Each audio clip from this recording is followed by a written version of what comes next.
قال النبي صلى الله عليه وسلم يؤتى بالرجل يوم القيامة فيلقى في النار فتندلق أقطاب بطنه فيدور بها كما يدور الحمار بالرحى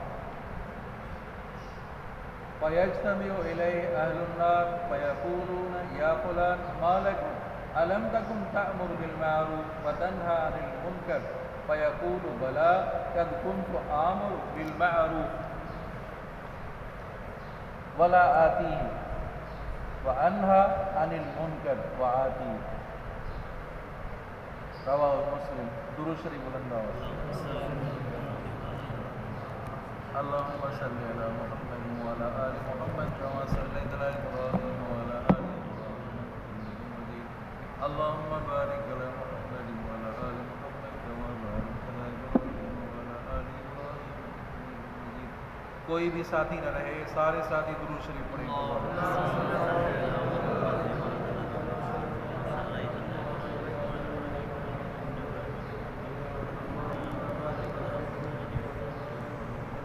علم کی بہت بڑی فضیلت ہے. علم کی معنی ہے جاننا، دانستن.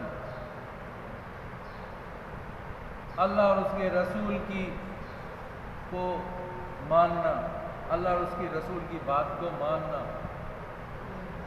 یہ جو اسکولوں میں، کالجوں میں لکھا ہوا ہے علم کی فضیلت، العلم فریضۃ علی کل مسلم و مسلمہ، اس اسکولوں میں، کالجوں میں لکھتے ہیں. اب انہوں نے یہ سمجھا ہوا ہے کہ بھئی اسکول یہ جو انگلش پڑھاتے ہیں، جو پرائمری پڑھاتے ہیں، اس کی فضیلت ہے. کیا اس کی فضیلت ہے؟ علم کی فضیلت جس سے اللہ اس کے رسول کی پہچان ہو. کا انگلش پڑھنے میں تمہاری اپنی زبان میں اردو ہے یا سندھی ہے، کوئی بھی زبان پڑھاتے اس میں اللہ اس کے رسول کی پہچان ہوتی ہے. کیا ہوتی ہے؟ جس علم سے اللہ اور اس کے رسول کی پہچان ہو، یہ علم ہے. جس کے اللہ اور اس کے رسول کی پہچان ہو، وہ علم ہے. حالانکہ علماء کرام نے فرمایا جو انگلش پڑھتا ہے، انگریزی جو تعلیم حاصل کرتا ہے، اس کے دل سے اللہ تعالیٰ کی عظمت اور اس کے رسول کی عظمت نکل جاتی ہے. میں نہیں کہہ رہا، علماء کرام کی بات ہے. میں ان کی بات کو نقل کرتا ہوں، آپ تک پہنچاتا ہوں. جو انگلش کی تعلیم حاصل کرتا ہے، اللہ اس کے رسول کی عظمت اس کے دل سے نکل جاتی ہے. چند ہو، ہزاروں میں سے کہ چند ہو انگلش پڑھے، بڑے بڑے قابل ہو گئے. مولانا تقی عثمانی صاحب اللہ تعالیٰ کے علم اور عمل میں اضافہ فرمائے، انگلش میں تقریریں کرتے ہیں. بہت بڑے آپ کو علماء ملیں گے انگلش میں بیان کرتے ہیں. کوئی قاعدہ قانون اصول نہیں ہے. اکثر یہ دیکھا گیا ہے، اکثر یہ دیکھا گیا ہے. علم کی فضیلت کے بارے میں سمجھا نہیں؟ وہ علم جس سے اللہ اس کے رسول کی پہچان ہو. طالب العلم جو چلتا ہے نا، فضیلت تو دیکھیں، فرشتے ان کے پاؤں کے نیچے پر بچھاتے ہیں. طالب العلم پڑھ رہا ہے، وہ چلتا ہے، اس کے پاؤں کے نیچے فرشتے پر بچھاتے ہیں. اتنی بڑی فضیلت ہے، اتنی بڑی فضیلت ہے. اور ذمہ داریاں بھی اتنی ہے. پھر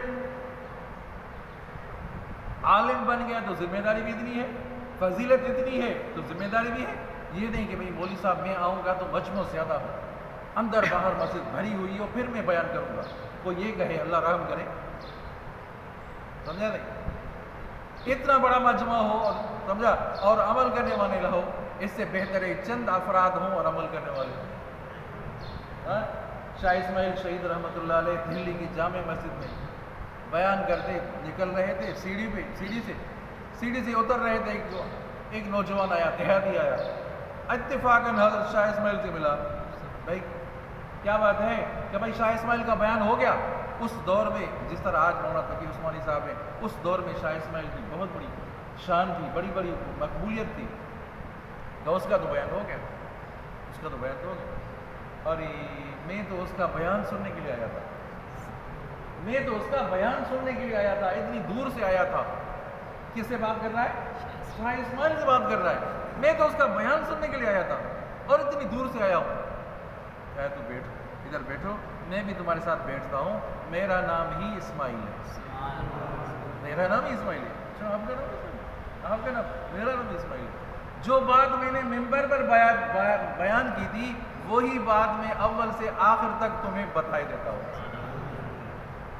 کیا بات کی ہے، اتنی فضیلت ہے۔ تم اخلاص ہو، علم تو ہو، علم تو شیطان میں بھی تھا، بڑا عالم تھا، زاہد تو وہ بھی تھا۔ علم میں تکبر آ جاتا ہے، جو علم میں کیا آ جاتا ہے، جو بھی علم پڑھتا ہے اس میں تکبر آ جاتا ہے، بس اسی وجہ سے علماء کرام نے فرمایا جو عالم بن جائے تو اس کے بعد یہ ہے کہ کسی اللہ والے کے پاس تزکیہ بھی کرائے، کسی کے اللہ والے کے پاس بیٹھ جائے، سمجھا نہیں، تصوف کی باتیں کچھ سیکھے، تزکیہ کرائے، عالم بھی ہو اور عامل بھی ہو۔ آج ہم میں علم تو ہے، تھوڑا بہت ہے، علم بھی ہے، لیکن عمل ہم میں نہیں ہے۔ اللہ، عراق سے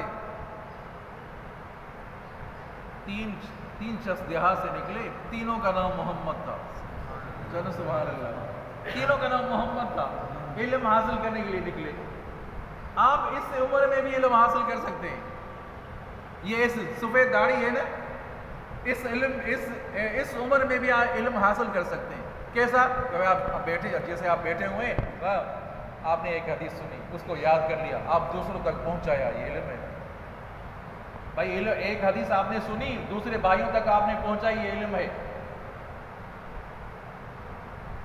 تو تین شخص نکلے، دیہات سے نکلے، عراق کے شہر بغداد تک پہنچے علم حاصل کرنے کے لیے۔ اللہ کی قدرت، وہاں تک پہنچے تو پہنچتے پہنچتے ان کے پیسے ختم ہو گئے، جو جیب میں پیسے تھے وہ پیسے ختم ہو گئے، کھانا پینا ختم ہو گیا۔ بغداد سے باہر مسجد تھی، جیسے ہم کراچی سے باہر بیٹھے ہوئے ہیں، بیٹھ گئے ادھر اور کہا کہ بھائی چلو کھانے پینے کے لیے تو کچھ چیز نہیں، کوئی مزدوری، محنت مزدوری کرے۔ محنت مزدوری کے لیے گئے تو محنت مزدوری بھی نہیں ملی، اگر بیٹھ گئے۔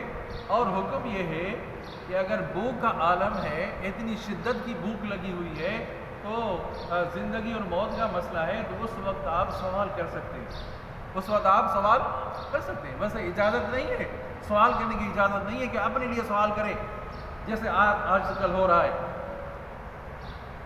بھائی سوال جو کرے، تینوں کا نام محمد تھا اور اپنے وقت کے بہت بڑے جید مفسر اور محدث بن گئے، وہ جو محمد نام کے۔ بھائی سوال کون کرے، بھائی تو کر، یہ میں سوال تو نہیں کروں، تو سوال کر، میں تو نہیں کروں، تو سوال کر، میں تو نہیں کروں۔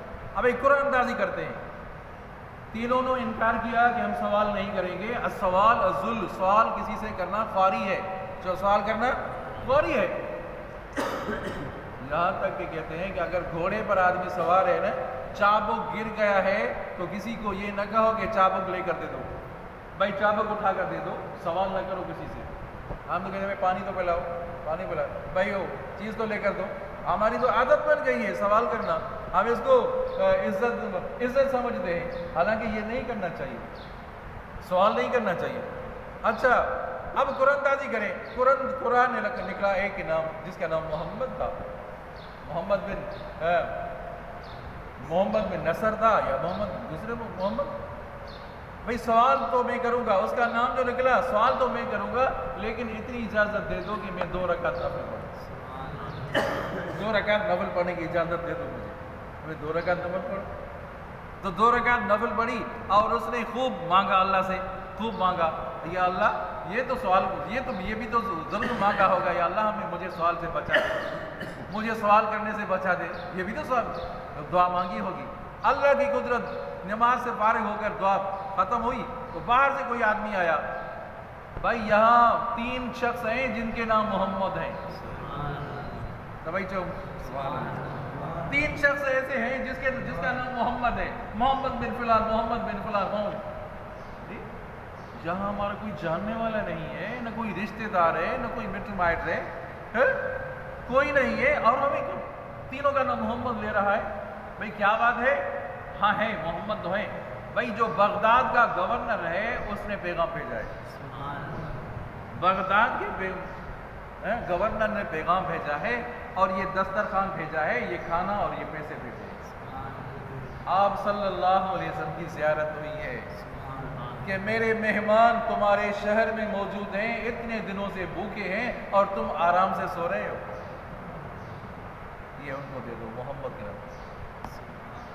یہ ہے علم کی فضیلت عزیزو، علم بھی ہو اور عمل بھی ہو، جو علم بھی ہو اللہ تعالی ہمیں ہم سب کو عمل کی توفیق عطا فرمائے۔ جو حدیث پڑھی اس کا ترجمہ، یوتا بالرجل یوم القیامہ، ایک شخص کو قیامت کے دن لایا جائے گا، فیلقی فی النار، جہنم میں پھینکا جائے گا، اس شخص کو جہنم میں پھینکا جائے گا، سمجھا نہیں؟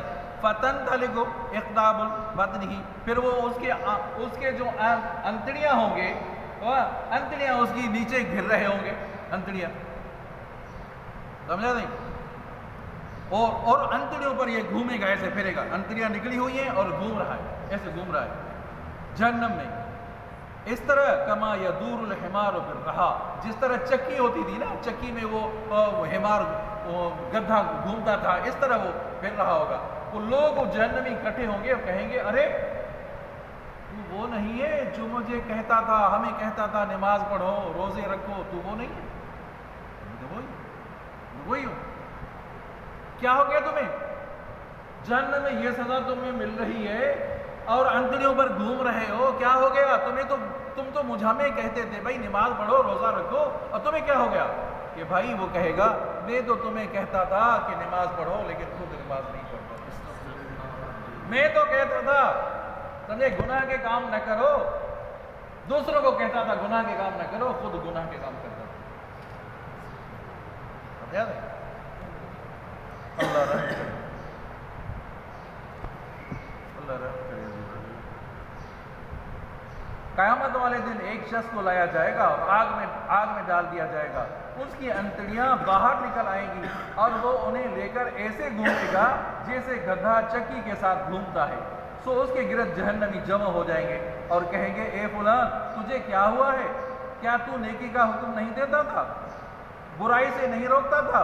وہ کہے گا ہاں یقیناً میں وہی ہوں، لیکن میرا حال یہ ہے کہ لوگوں کو تو نیکی کا حکم دیتا تھا لیکن خود عمل نہیں کرتا تھا، دوسروں کو تو برائی سے روکتا تھا لیکن خود اس کا ارتکاب کرتا تھا۔ سمجھا نہیں؟ اللہ تعالیٰ ہمیں ہم سب کو عمل کی توفیق عطا فرمائے۔ اور ایسے بھی لوگ ہیں عزیزوں، ایسے بھی لوگ ہیں، اللہ رحم کرے، عالم تو نہیں ہے، کہتے میں عالم ہوں، عالم نہیں ہے، علم کا ذرہ بھی نہیں ان کے پاس کہ میں تو عالم ہوں، علماء سے زیادہ مجھے علم ہے، یہ بھی تکبر ہے نا، یہ بھی تکبر ہے نا، علم ہے نہیں، مدرسے میں پڑھا نہیں، ہاں اٹھنا بیٹھنا شریعت کے خلاف ہے، کہتا ہے کہ میں تو عالم ہوں، یہ بھی غلط ہے۔ اور ایسے بھی لوگ ہیں، اللہ رحم کرے، ایسے یہ نبی کریم صلی اللہ علیہ وسلم کا حدیث مبارک کا مفہوم ہے، ایسے لوگ آئیں گے کہ نیکی کو برا سمجھیں گے اور برے کام کو اچھا سمجھے گا، جو برے کام کو اچھا سمجھنے لگیں گے، نیکی کے کام کو برا سمجھنے لگیں گے، جو برا کام ہوگا اس کو اچھا سمجھنے لگیں گے۔ مجھے ایک شخص کہنے لگا، انٹر پاس ہے، کہنے لگا کہ سود کیوں حرام ہے؟ مسجد میں بیٹھا ہوں، سود کیوں حرام ہے؟ ارے سود حرام ہے نا، شریعت نے حرام رکھا ہے، قرآن میں حرام ہے، اور وہ یہ کہتا ہے کہ سود اچھی بات ہے، بھائی نفع ہے اس میں۔ مجھے ایک شخص کہنے لگا، اللہ رحم کرے، بھائی داڑھی ضروری ہے کیا؟ داڑھی ضروری ہے کیا شریعت میں؟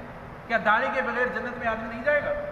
ایسے لوگ بھی ہیں گناہوں پر اتنے جری، مسلمان ہو کر گناہوں پر اتنے جری، ایک تو آپ صلی اللہ علیہ وسلم کی سنت کی خلاف ورزی کرے، پھر اتنی جرت کرے کہ سود کیوں حرام ہے، داڑھی کے بغیر کیا جنت نہیں ملے گی؟ پھر ایک شخص ایسا کہنے لگا مجھے، نہیں بھنگ کیوں حرام ہے؟ مسجد میں بیٹھا ہوں، خدا واحد شاہد ہے، پھر دلیل دینے لگے، بھنگ میں تو یہ بھی فائدہ ہے، بھنگ میں تو یہ بھی فائدہ ہے، بھنگ میں تو یہ بھی فائدہ ہے، جسم ٹھنڈا ہو جاتا ہے، بھنگ میں اگر یہ فائدہ ہے تو میں بھی اگر مسجد میں ڈنڈا کنڈا رکھ لوں بھنگ کے لیے، بھائی علماء کو چاہیے کہ ڈنڈا کنڈا رکھے، طلباء کو بھنگ پلائے فائدہ حاصل کرے۔ ارے بے عقل انسان، ایک تو گناہ کا کام کرے، پھر اس پر دلیل دے دے کہ بھنگ کیوں حرام ہے؟ عقل کے اندھے تو دیکھو کہ سود کیوں حرام ہے، داڑھی کے بغیر کیوں آدمی جنت میں نہیں جائے گا؟ یہ مسلمان ہو کر یہ کام کرے، مسلمان ہو کر یہ کہے۔ ایک تو آدمی گناہ گار ہو، اپنی میں گناہ گار ہوں لیکن غلط کام کر رہا ہوں، دعا کرو اللہ تعالیٰ مجھے توفیق دے دے، چھوٹنے کی توفیق دے دے۔ دیکھو غلط کام کرے، پھر گناہ کے پر جرت کرے، توبہ کرو، استغفار کرو، پڑھو استغفر اللہ ربی من کل ذنب و اتوب الیہ۔ دعا کریں اللہ تعالیٰ ہم سب کو عمل کی توفیق